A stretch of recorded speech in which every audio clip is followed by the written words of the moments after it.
बहुत पुरानी बात है। एक पहाड़ की चोटी पर एक गरीब पति पत्नी रहते थे।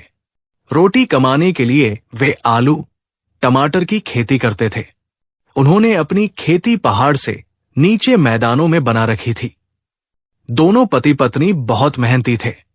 धीरे धीरे उनकी उम्र बढ़ रही थी और ताकत कम होती जा रही थी। वे दोनों संतान की बहुत इच्छा रखते थे। एक दिन दोनों आपस में बात कर रहे थे, कितना अच्छा होता अगर हमें भी एक बच्चा होता। जब हम बूढ़े हो जाते तो वो हमारे खेतों की रखवाली करता और राजा को लगान भी चुकाता।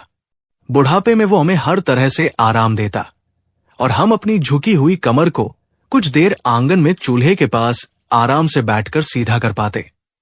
उन दोनों ने सच्चे दिल से नदी और पहाड़ों के देवता से प्रार्थना की।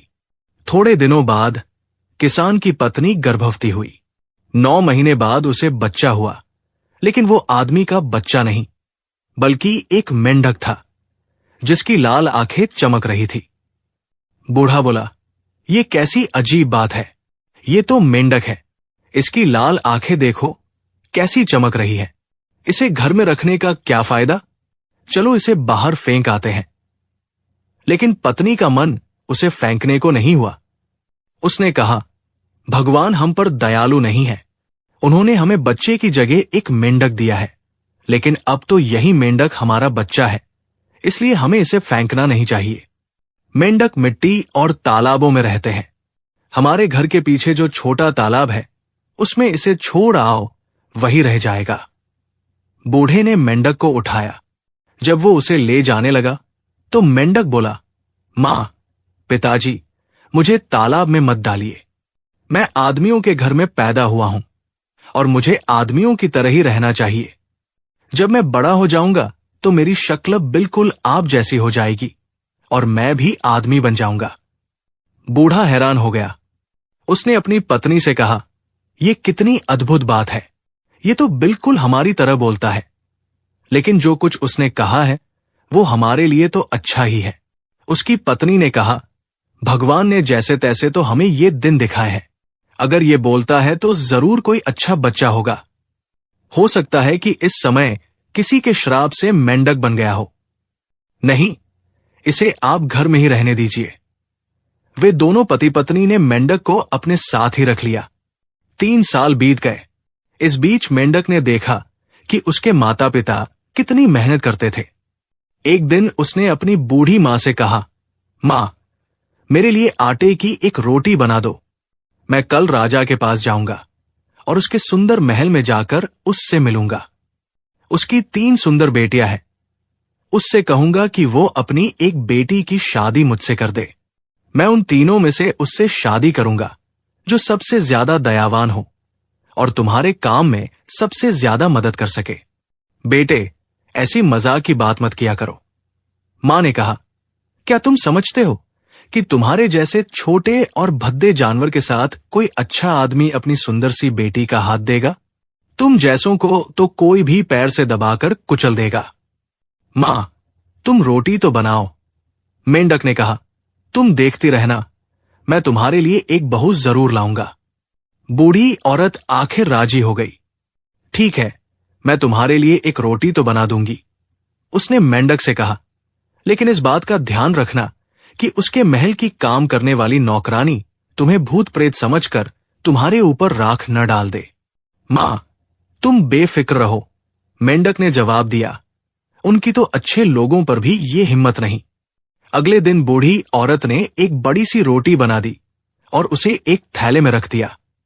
मेंढक ने थैला अपने कंधे पर लटकाया और कूदता हुआ घाटी के किनारे बसे राजा के महल की ओर चल दिया। जब वो महल के दरवाजे के पास पहुंचा तो उसने दरवाजा खटखटाया। महाराज, महाराज, दरवाजा खोलो। राजा ने किसी को दरवाजा खटखटाते सुना और अपने नौकर को बाहर देखने भेजा। नौकर हैरान होकर लौटा। उसने कहा, महाराज, बड़ी अजीब सी बात है। एक छोटा सा मेंढक दरवाजे पर खड़ा आपको पुकार रहा है। राजा के मंत्री ने कहा, महाराज, ये जरूर कोई भूत प्रेत है, इस पर राख डलवा दीजिए। राजा राजी नहीं हुआ। उसने कहा, नहीं, रुको, ये जरूरी नहीं कि वह कोई भूत प्रेत ही हो। मेंढक पानी में रहते हैं। हो सकता है कि वो जल देवता के महल से कोई संदेशा लेकर आया हो। जिस तरह देवताओं का स्वागत किया जाता है, उसी तरह इसका करो। पहले उस पर दूध छिड़क दो। इसके बाद मैं खुद देखूंगा कि वो कौन है और मेरे राज्य में किस लिए आया है। उसके नौकरों ने ऐसा ही किया। मेंढक का उसी तरह सम्मान किया गया जैसे देवताओं का किया जाता है। उन्होंने उस पर दूध छिड़का और कुछ दूध हवा में भी उड़ाया। उसके बाद राजा खुद दरवाजे पर आ गया और उसने पूछा, मेंढक देवता, क्या तुम जल देवता के महल से आ रहे हो? हम तुम्हारी क्या सेवा कर सकते हैं? मैं जल देवता के महल से नहीं आ रहा हूं। मेंढक ने जवाब दिया, मैं तो अपनी ही इच्छा से आपके पास आया हूं। आपकी सब लड़कियां शादी के लायक हैं। मैं उनमें से एक से शादी करना चाहता हूं। मैं आपका दामाद बनने आया हूं। आप मुझे उनमें से किसी एक का हाथ दे दीजिए। राजा और उसके सब नौकर मेंढक की इस बात को सुनकर बहुत डर गए। राजा बोला, तुम कैसी बेतुकी बातें कर रहे हो? आईने में जरा अपनी शक्ल तो देखो, कितने भद्दे और बदसूरत हो। कितने ही बड़े बड़े महाराजाओं ने मेरी बेटियों से शादी करना चाहा, लेकिन मैंने सबको मना कर दिया। फिर मैं कैसे एक मेंढक को अपनी बेटी ब्याह दूं? जाओ, बेकार की बातें मत करो। मेंढक बोला, इसका मतलब यह है कि आप मुझसे अपनी बेटी की शादी नहीं करेंगे? कोई बात नहीं, अगर आप मेरी बात इस तरह नहीं मानेंगे तो मैं हंसना शुरू कर दूंगा। राजा मेंढक की बात सुनकर गुस्से से लाल हो गया। उसने पैर पटक कर कहा, मेंढक के बच्चे, तेरा दिमाग खराब हो गया है? अगर हंसना ही है तो बाहर निकल जा और जी भरकर हंस। लेकिन तब तक मेंढक ने हंसना शुरू कर दिया था। उसके हंसने से बड़ी जोर की आवाज हुई। धरती कांपने लगी। राजा के महल के ऊंचे ऊंचे खंभे हिलने लगे, मानो महल गिरना ही चाहता हो। दीवारों में दरार पड़ने लगी। सारे आकाश में धूल, रेत, कंकड़ और पत्थर उड़ने लगे। सूरज और सारा आकाश अंधेरे से ढक गया। चारों ओर धूल ही धूल दिखाई देने लगी। राजा के घर सब लोग और नौकर चाकर उछलते फिर रहे थे और अंधेरे में एक दूसरे से टकरा रहे थे। किसी को नहीं मालूम था कि वे क्या कर रहे हैं और ये सब क्या हो रहा है। आखिर में दुखी होकर राजा ने खिड़की से बाहर अपना सिर निकाला और बोला, मेंढक महाशय, अब कृपा करके अपना हंसना बंद कर दीजिए। मैं अपनी सबसे बड़ी बेटी की शादी आपके साथ कर दूंगा। मेंढक ने हंसना बंद कर दिया। धीरे धीरे पृथ्वी ने भी कांपना बंद कर दिया और महल, मकान आदि सब अपनी जगह शांत हो गए। राजा ने केवल डरकर ही अपनी बेटी मेंढक के हाथों में सौंपी थी। उसने 2 घोड़े मंगवाए, एक अपनी बेटी के लिए और दूसरा उसके दहेज के लिए। राजा की बड़ी लड़की मेंढक से शादी करने के लिए बिल्कुल भी राजी नहीं थी। उसने अपने पास छिपाकर 2 पत्थर के टुकड़े रख लिए जो समय पर काम आ सके। मेंढक रास्ता दिखाने के लिए आगे आगे कूदकर चलने लगा और राजा की सबसे बड़ी लड़की उसके पीछे पीछे चलने लगी। सारे रास्ते वो यही कोशिश करती रही कि उसका घोड़ा कुछ और तेज चले और वो भागते हुए मेंढक को अपने पीछे की टापों के नीचे कुचल डाले। लेकिन मेंढक कभी इधर को कूदता और कभी उधर को। वो इस तरह चक्कर काटता जा रहा था कि उसे कुचलना राजकुमारी को नामुमकिन लग रहा था। आखिर में वो इतनी नाराज हो गई कि एक बार जब मेंढक उसके काफी पास चल रहा था, उसने छिपाया हुआ पत्थर का टुकड़ा उसके ऊपर दे मारा। फिर वो मुड़कर घर की ओर चल दी। वो कुछ ही दूर लौटी होगी कि मेंढक ने उसे पुकारा, राजकुमारी, रुको, मैं तुमसे कुछ कहना चाहता हूं। उसने पीछे घूमकर देखा कि मेंढक तो जिंदा खड़ा है। वो समझ रही थी कि मेंढक उसके पत्थर के नीचे कुचल गया होगा। वो हैरान रह गई और उसने घोड़े की लगाम खींच ली। मेंढक उससे बोला, देखो, हमारे भाग्य में पति पत्नी होना नहीं लिखा है। अब तुम घर लौट जाओ, क्योंकि इसी में तुम्हारी खुशी है। और उसने घोड़े की लगाम पकड़ ली और राजकुमारी को घर वापस ले चला। जब दोनों राजा के महल के पास पहुंचे तो मेंढक ने राजकुमारी को छोड़ दिया और राजा के पास जाकर बोला, महाराज, हम दोनों की आपस में बिल्कुल भी नहीं बनती, इसलिए मैं इसे वापस छोड़ने आया हूं। आप मुझे अपनी दूसरी बेटी दे दीजिए जो मेरे साथ जाने को तैयार हो।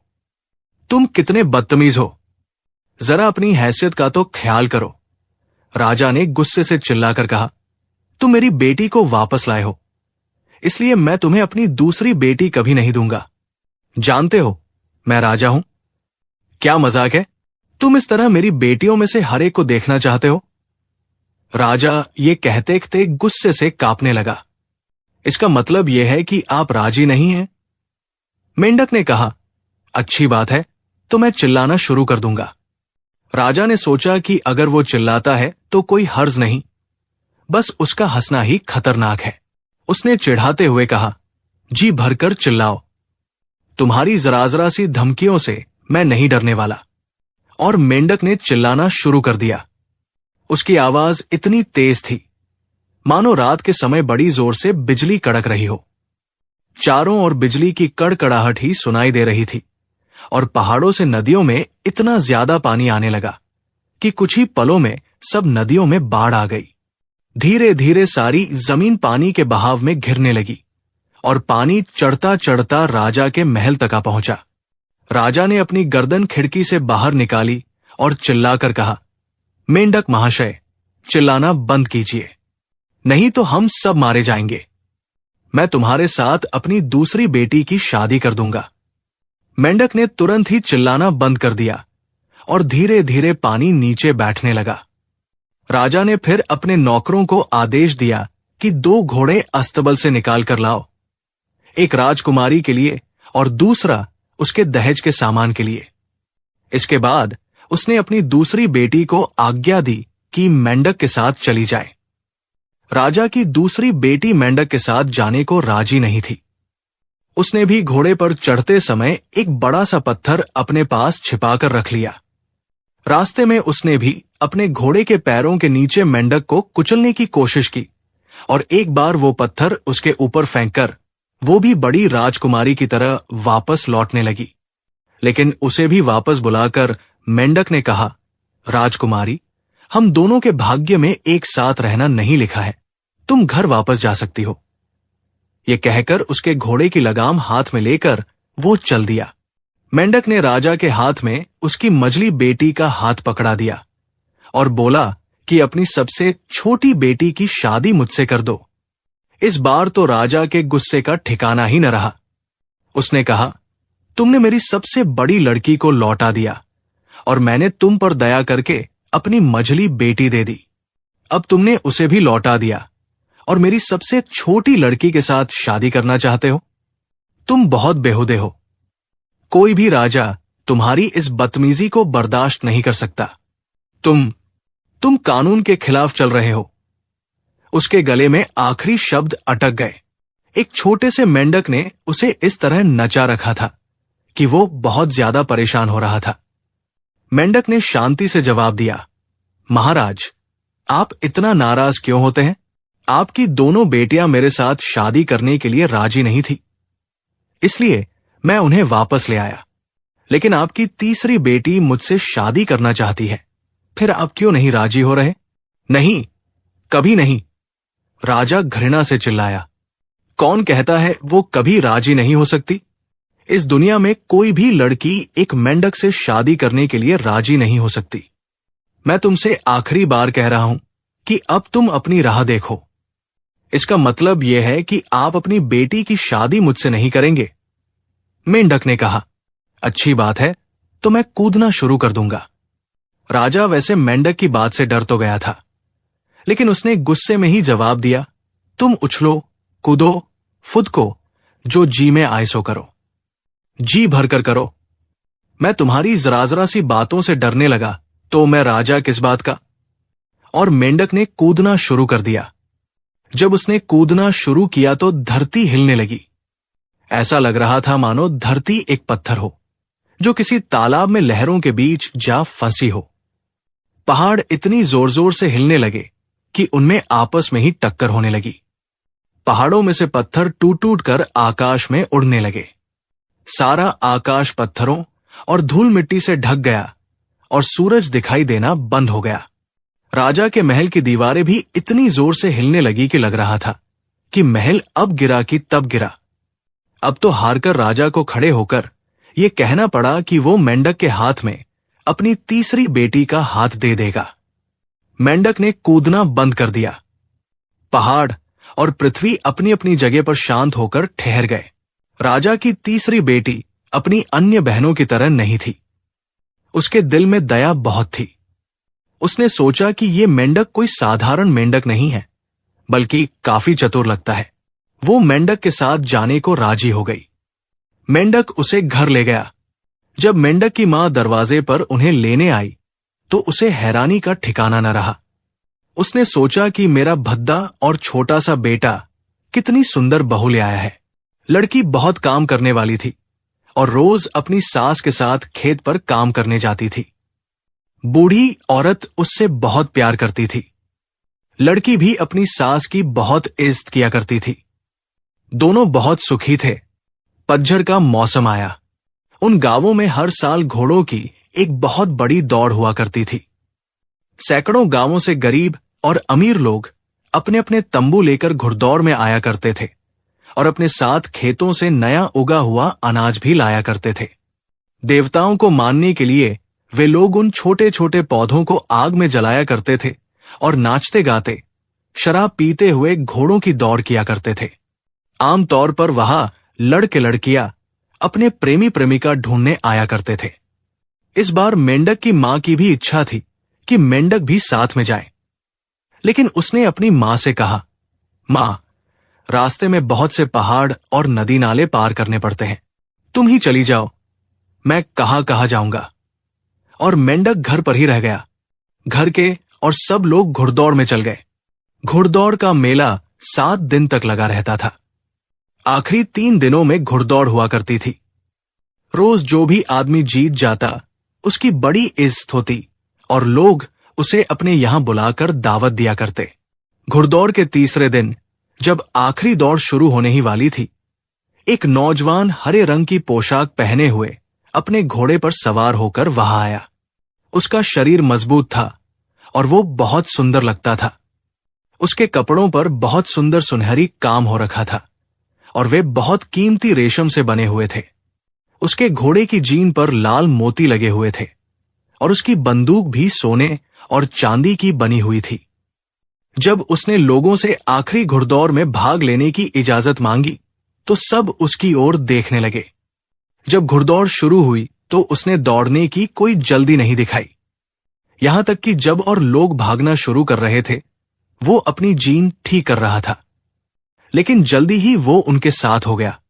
घुड़दौड़ के बीच में भी जिस समय अन्य सब दौड़ने वाले नौजवान एक दूसरे से आगे निकलने की कोशिश कर रहे थे, वो आराम से चल रहा था और दौड़ के बीच में ही उसने अपने सिर के ऊपर उड़ते हुए 3 कबूतरों का अपनी बंदूक से शिकार किया। दौड़ के बीच में ही उसने अपने घोड़े की जीन में से कुछ सोने के सुंदर फूल निकाले और उन्हें अपनी बाई ओर वाले लोगों के ऊपर फेंक दिया।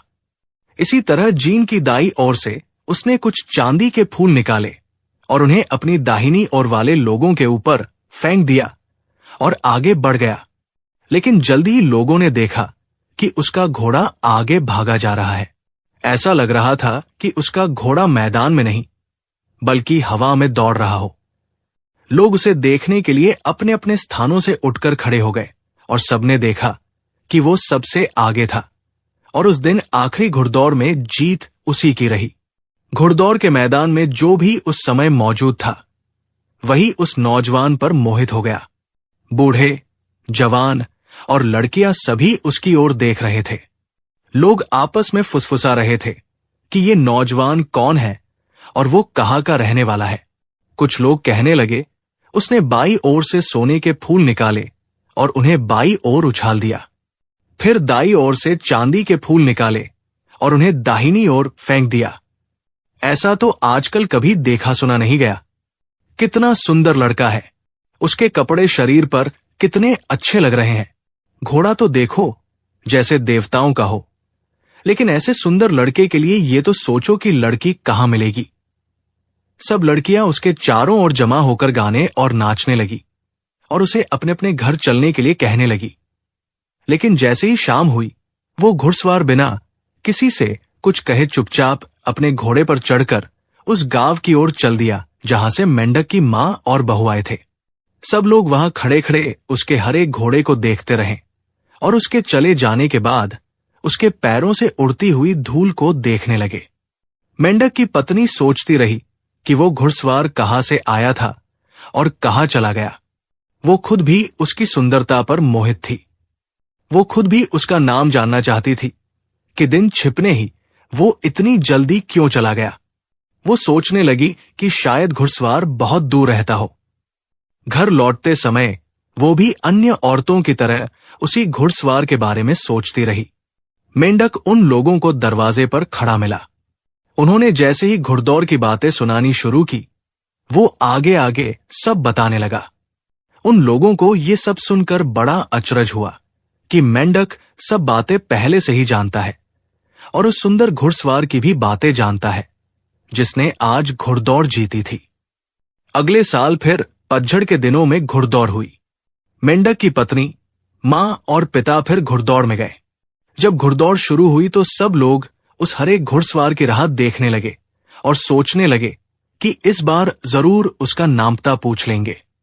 वो कहाँ रहता है और किस राज्य में रहता है, ये पूछे बिना उसे इस बार नहीं जाने देंगे। घुड़दौड़ के आखिरी दिन जब आखिरी दौड़ हो रही थी, हरा घुड़सवार फिर अपने हरे घोड़े पर बैठकर वहां आया।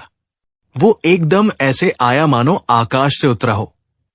लोग उसे देखकर हैरान रह गए। इस बार भी उसके पास अपनी वही सोने चांदी वाली बंदूक थी, लेकिन इस बार उसके शरीर पर पिछली बार से भी ज्यादा सुंदर और कीमती कपड़े थे। जब अन्य सब घुड़सवारों ने अपनी दौड़ शुरू कर दी तो उसने आराम से बैठकर चाय पी और पीकर तेजी से उठा। और इस बार भी पिछले साल की तरह उसने 3 कबूतर अपनी बंदूक से दौड़ते दौड़ते ही मार डाले। जिस समय वो लोगों के सामने से गुजर रहा था, उसने अपने घोड़े की बाई ओर वाली जीन में से सोने के कुछ फूल निकाले और उन्हें अपनी बाई ओर वाले लोगों पर उछाल दिया। फिर उसने दाई ओर से चांदी के कुछ फूल निकाले और उन्हें अपनी दाहिनी ओर वाले लोगों पर बिखेर दिया। इसके बाद वो बहुत तेजी से आगे की ओर बढ़ा और लोगों को ऐसा लगा मानो वो हरे बादल की सवारी कर रहा हो। बस हरे भरे मैदान में एक हरा बादल उड़ता हुआ नजर आ रहा था और इस बार लोगों ने फिर देखा कि वो घुड़दौड़ में जीत गया था। लड़कियों ने इस बार फिर उसके सामने अपना नाच और गाना रखा और उसे अपने घर चलने के लिए कहने लगी।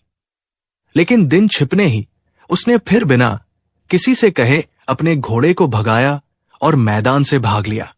जब मेंढक की पत्नी और मां घर आई तो उन्हें यह देखकर बड़ा अचरज हुआ कि इस बार फिर मेंढक को सब बातें मालूम थी। इस बार लड़की के दिमाग में उथल पुथल हुई कि जब वो दौड़ में जाता नहीं है तो उसे सब बातें मालूम कैसे हो जाती हैं। उस घुड़सवार को दिन छिपने से पहले ही क्यों जाना पड़ता है? वो हमारे घर की तरफ ही क्यों जाता है? क्या इस दुनिया में सचमुच ही ऐसा कोई घुड़सवार हो सकता है? फिर मेंढक को उसके बारे में सब बातें कैसे मालूम चल जाती हैं? यही सब बातें उसके दिमाग में घूमती रही। आखिर में उसने तय किया कि वो इन बातों का पता लगाकर ही रहेगी। इस साल फिर घुड़दौड़ आई। मेंढक की पत्नी मेले में गई।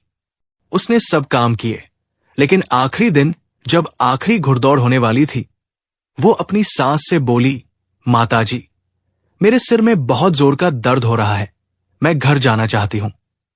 आप मुझे एक खच्चर दे दीजिए। लड़की की सास और ससुर उसका बहुत ख्याल रखते थे। उन्होंने उसे खच्चर दे दिया और कहा कि वो घर चली जाए। जब वो अपने सास ससुर की आंखों से ओझल हो गई तो उसने खच्चर को तेजी से घर की ओर दौड़ाया। जब वो घर पहुंची तो उसने सबसे पहला काम जो किया वो था मेंढक को ढूंढने का, लेकिन उसे मेंढक कहीं भी दिखाई न दिया। तभी उसे एक कोने में मेंढक की खाल पड़ी दिखाई दी जो उसके पति की ही थी। उसने उसे उठा लिया और उसकी आंखों से खुशी के आंसू बहने लगे। उसने सोचा कि मैं कितनी भाग्यशाली हूं। मेरा पति कितना सुंदर है और कितनी अच्छी घुड़सवारी करता है। मैं तो उसके बिल्कुल लायक नहीं हूं। आज मुझे कितनी खुशी है। वो बार बार अपने आंसू रोकने की कोशिश करती, लेकिन आंसू थे कि रुक ही नहीं रहे थे। वो बार बार मेंढक की खाल को देख रही थी और सोच रही थी कि उसके पति को इतनी गंदी खाल नहीं पहननी चाहिए। वो इतने भद्दे रूप में क्यों रहता है? क्या वो उसके लायक नहीं है? उसे उस खाल से इतनी ज्यादा घृणा हो गई कि उसने उसे जला देने का तय किया। वो सोच रही थी कि जब मेंढक यहां आएगा तो इसी बदसूरत रूप में बदल जाएगा, इसलिए उसने उसे जला दिया। जब उसने खाल जलाई तो सूरज डूब रहा था। तभी अचानक वो नौजवान अपने हरे घोड़े पर सवार बादलों की तरह उड़ता हुआ वहां आया। जब उसने अपनी पत्नी को खाल जलाते देखा तो उसका रंग डर के मारे पीला पड़ गया और उसने तुरंत घोड़े से उतरकर खाल को आग में जलने से बचा लेना चाहा, लेकिन उसे बहुत देर हो गई थी। मेंढक की केवल एक टांग ही बची थी। उसने एक ठंडी सांस ली और घर के सामने पड़े एक बड़े पत्थर पर जाकर गिर पड़ा। लड़की ये देखकर बहुत डर गई और उसकी सहायता करने के लिए दौड़ी। तुम इतने अच्छे आदमी हो और इतनी बढ़िया घुड़सवारी करते हो, तुम फिर मेंढक क्यों बने रहना चाहते हो? और सब लड़कियों के पति तुम्हारी तरह के आदमी हैं, फिर मेरा ही भाग्य क्यों खराब हो? क्या तुम नहीं सोचते कि ये मुझे कितना बुरा लगता है? लड़के ने जवाब दिया, तुम बहुत ज्यादा जल्दी कर दी थी। जो कुछ भी तुमने किया है वो बहुत जल्दी कर डाला। अभी उसे करने के लिए हमें कुछ दिन रुकना था। अब मैं जिंदा नहीं रह सकता और लोग पृथ्वी पर खुश नहीं रह सकते। क्या मैंने कुछ गलत काम कर डाला? लड़की ने पूछा। बोलो, अब मुझे क्या करना चाहिए? इसमें तुम्हारी गलती नहीं है, मेरा ही दोष है। मैं बहुत ज्यादा लापरवाह हो गया था। यही वजह थी कि मैं घुड़दौड़ में जा पहुंचा। मैं लोगों को अपनी ताकत दिखाना चाहता था, लेकिन अब न तो हम लोग और न ही दुनिया के लोग सुखी रह सकते हैं। मैं कोई साधारण आदमी नहीं हूं, बल्कि धरती माता का बेटा हूं। अगर मैं और ज्यादा मजबूत हो गया होता तो मैं लोगों की मदद करने के लिए खड़ा हो सकता था। मैं ऐसी दुनिया के सपने देखा करता था जिसमें अमीर लोग गरीबों का खून चूसना बंद कर दें और जिसमें अफसर लोग अपने से नीचे के आदमियों को दबाया ना करें। मैं चाहता हूं कि सब लोगों के पास राजधानी में जाने के लिए साधन हो और सब लोग आपस में मिलजुल कर अपनी भेड़ों और बकरियों का व्यापार कर सकें। लेकिन अभी मैं इतना बड़ा नहीं हुआ था और मेरी ताकतें भी अभी बहुत कम थी। अभी तक मुझ में इतनी ताकत नहीं पैदा हुई थी कि मैं रात की ठंड को बिना अपनी मेंढक की खाल के सह सकूं। इसलिए दिन निकलते ही मैं मर जाऊंगा। जब मैं धीरे धीरे इतना बड़ा हो जाता कि लोगों की इतनी सेवा कर सकता तो मेरे शरीर पर इतनी ताकत पैदा हो जाती कि मैं बिना मेंढक की खाल के रह सकता था। लेकिन अभी ये बहुत जल्दी है। तुमने ये क्या कर डाला? अब मैं यहां पृथ्वी पर नहीं रुक सकता। आज ही रात को मैं अपनी मां के पास लौट जाऊंगा। जब लड़की ने ये सुना तो उसकी आंखों से आंसू बहने लगे। उसने नौजवान के कमजोर शरीर को अपनी बाहों में संभाल लिया और बोली, तुम नहीं मर सकते। मुझे विश्वास नहीं होता कि तुम मर जाओगे। नहीं, नहीं, मैं तुम्हें मरने नहीं दूंगी। लड़की दुख से इतनी बुरी तरह चिल्लाने लगी कि नौजवान ने उसका हाथ अपने कमजोर हाथों में लेकर कहा, प्रिय, तुम इतना दुखी मत हो। अगर तुम वास्तव में यह चाहती हो कि मैं जिंदा रहूं तो अब भी तुम कुछ कर सकती हो। उसने पश्चिम की ओर इशारा किया, लेकिन यह सब केवल भगवान की इच्छा और उनकी इजाजत से ही किया जा सकता है। मेरा घोड़ा ले लो, अभी भी समय है, क्योंकि मेरा घोड़ा हवा की तरह भागता है। वो तुम्हें पश्चिम दिशा की ओर ले जाएगा, जहां लाल लाल बादलों के बीच एक बहुत बड़ा महल है। वहां जाकर भगवान से प्रार्थना करना, कहना कि लोगों की भलाई के लिए वो इन 3 बातों को पूरा कर दे। उनसे कहना कि ये सब दिन निकलने से पहले ही कर दें। देखो, अच्छी तरह याद कर लो। पहली बात यह है कि लोग गरीब और अमीर न कहलाए, सबके पास बराबर धन हो। दूसरी ये कि अफसर और सरकारी आदमी जैसे राजा आदि जनता को न दबाएं। और तीसरे ये कि हमारे पास नगरों तक जाने के लिए सड़कें हों और हम वहां जाकर व्यापार कर सकें। अगर भगवान तुम्हारी इन बातों को मान जाते हैं तो हम सब सुख से रह सकेंगे और मुझ में इतनी ताकत हो जाएगी कि मैं रात को भी बिना मेंढक की खाल के रह सकूंगा। लड़की तुरंत घोड़े पर सवार होकर वहां से चल दी। घोड़ा उसे लेकर हवा में उड़ रहा था। हवा उसे छूकर भागी जा रही थी और वो बादलों के बीच में होती हुई पश्चिम दिशा की ओर उड़ रही थी। आखिर में वो उस महल के सामने आई जो सूरज की तरह लाल लाल चमक रहा था। वो अंदर गई और उसने भगवान से अपनी प्रार्थनाएं कहीं। भगवान उसकी बातों की सच्चाई और उसके दुख को देखकर पिघल गए और उन्होंने उसकी बातें मान ली। भगवान उससे बोले, तुम्हारी बातों में सच्चाई है, इसलिए मैं तुम्हारी सब बातें मान लूंगा, लेकिन दिन निकलने से पहले तुम्हें जाकर ये खबर सब घरों में पहुंचा देनी होगी। तुम्हारी प्रार्थनाएं तभी पूरी हो सकेंगी यदि सब लोग इस बात को दिन निकलने से पहले सुन ले। तब यहां इतनी ज्यादा ठंड पड़नी बंद हो जाएगी और तुम्हारा पति रात को भी बिना मेंढक की खाल के रह सकेगा। लड़की खुशी के मारे फूली नहीं समा रही थी। उसने भगवान को धन्यवाद दिया और अपने घोड़े पर चढ़कर घर की ओर चल दी, जिससे दिन निकलने से पहले ही वो इस समाचार को घर घर फैला सके। लेकिन जब वो घाटी में घुसी तो उसका राजा पिता किले के दरवाजे पर खड़ा हुआ था। जब उसने अपनी बेटी को आते देखा तो वो बोला, क्यों बेटी, तुम इतनी देर गए यहां क्यों आए हो? उसने कहा, पिताजी, भगवान ने मुझे एक बहुत ही आश्चर्यजनक वरदान दिया है। अब मैं उसे सबको बताने जा रही हूं। जल्दी कहाँ की है? राजा बोला, जरा मुझे तो बताओ भगवान ने तुम्हें क्या क्या वरदान दिए हैं। पिताजी, मैं 1 मिनट के लिए भी नहीं रुक सकती। मेरे पास इतना समय नहीं है। मैं आपको फिर बता दूंगी। लड़की बोली, ये नहीं हो सकता। मैं राजा हूं और तुम्हें सबसे पहले मुझे ही बताना पड़ेगा। और उसने आगे बढ़कर घोड़े की लगाम पकड़ ली।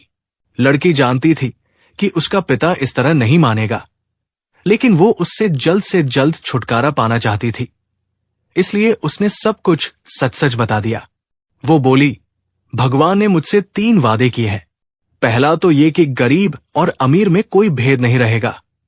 राजा ने अपना सिर खुजलाया। वो बोला, अगर गरीब और अमीर में कोई भेद नहीं रहेगा तो मेरी इज्जत कौन करेगा और तुम्हारी बहनों के लिए दहेज का पैसा कहां से आएगा? ये कहकर उसने घोड़े की लगाम को और भी कसकर पकड़ लिया। दूसरी बात यह है कि सरकारी अफसर आम जनता को नहीं सताएंगे। ये क्या मूर्खता है? फिर हमारा काम कौन करेगा? हमारी भेड़ बकरी कौन चलाएगा? हमारे खेत कौन जोतेगा? उसने बड़े ही बेमन से कहा और पूछा कि तीसरा वचन क्या है।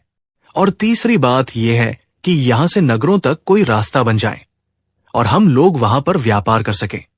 पिताजी, जब ये सब बातें हो जाएंगी तो यहां की ठंड बिल्कुल खत्म हो जाएगी और यहां काफी गर्मी पड़ने लगेगी। उसके बाद लेकिन राजा ने बीच में ही टोक कर कहा, ये सब बेकार की बातें हैं। ऐसा कभी नहीं हो सकता। हमारा काम अब बिल्कुल ठीक तरह से चल रहा है। हमें शहर जाने की क्या जरूरत है? ये कभी भी भगवान के आदेश नहीं हो सकते। मुझे इनमें से किसी भी बात पर विश्वास नहीं है। मैं तुम्हें इनमें से एक भी शब्द लोगों को नहीं बताने दूंगा। पिताजी, मैं अब यहां एक क्षण भी नहीं ठहर सकती। लड़की ने चिल्लाकर कहा, मुझे आप तुरंत जाने दीजिए। उसने भागने की कोशिश की, लेकिन उसके पिता ने घोड़े की लगाम नहीं छोड़ी। बेचारी लड़की बहुत ज्यादा दुखी हो रही थी और उधर उसका पिता उससे सवाल जवाब करने पर तुला हुआ था। तभी मुर्गा बोला। लड़की तेजी से कूदी और घोड़े को छुड़ाना चाहा, लेकिन राजा अभी भी उसे कसकर पकड़े हुए था। वो जोर से चिल्लाया, क्या तुम्हारा दिमाग खराब हो गया है? क्या तुम चाहती हो कि तुम्हारी बहनों की शादी में मैं दहेज न दूं? क्या तुम अपने पिता की बेइज्जती करना चाहती हो? क्या तुम चाहती हो कि मैं घर का सब काम अपने हाथ से किया करूं?